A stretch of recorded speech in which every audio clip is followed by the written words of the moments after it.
Dumudugo pa ang bunganga ni Jojo Alagan matapos kinuyog ng mga rumespondeng taong bayan. Ayon sa nakasaksi sa pangyayari, nakaupo di umano ang suspect sa isang motorsiklo at pilit niyang pinapaandar ito gamit ang isang improvised na susing gawa sa bakal. Mao lang gyapon pagparking pero ang iyang susyanan murag nalungkat ba? Oh, nalungkat siya gamay pero haros na. Gitistingan ako kay nakalak. Testingan ako abres akong yabi sa akong sakyanan, na abres ya. Oh, nidako siya gamay.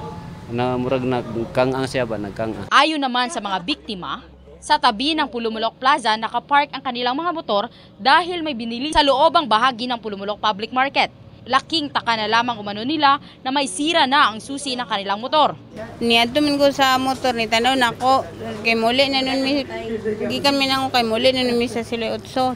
Paganan ako dili naman mayabi. Ni kuan ni ko tanaw lang ko to sa kuan namday lalaki na dakman dito. Nakita mo kog katong murag mga nagodaw sa kuan. O pangtusok sa motor. Ko uy kauguro tong nagkuan pud sa motor ba. Muana man to siya mo ikas na mo kuan god. Paliwanag ng suspect, inutusan lamang umano siya ng dalawa niyang kasamahan na dalhin sa kanila ang mga motor kapalit umano ng pera. Hindi ako nagkuha ng motor ng kasamaan ko. Pero gikuan lang dito lang lahat ng mga gamit na binibigay nila sa akin. Ano pala usapan niyo? Kuan, bibigyan na ako pera 2,000. Tapos kung may magka-problema, ibigay nila daw mga gamit niya sa akin para hindi mahalata. Nakuhaan ng baril ang suspect kasama na ang mga gamit nito sa pag-ukit ng mga nakalak na motor at mga susi. Ayon naman sa hepe ng Pulumulok Police, may kasamahan pa di umano ang suspect subalit nakatakas. Paniniwala ng mga otoridad, isang grupo ang kinasasangkutan ng nahuling suspect.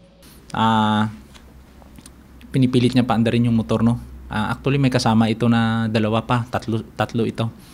So yun nga, nung tinuro na nung pinuntahan at inapprehend, no? So nakuha natin na wind check, no? Nakuha natin na may barrel ito, caliber 45, no? Naka-insert magazine, no? May 7 bala actually. Then nakuha natin siya ng pick lock, no? Kasi talagang ginagalaw niya, no? Nakuha ng pulis natin, no? Ni PO2 Alminiana.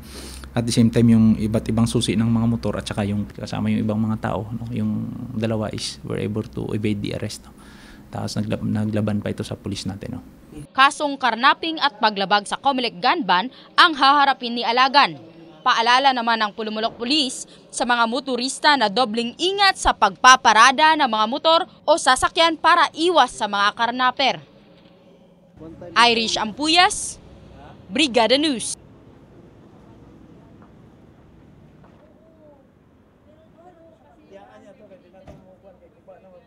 Kisa tagiyan ni sir.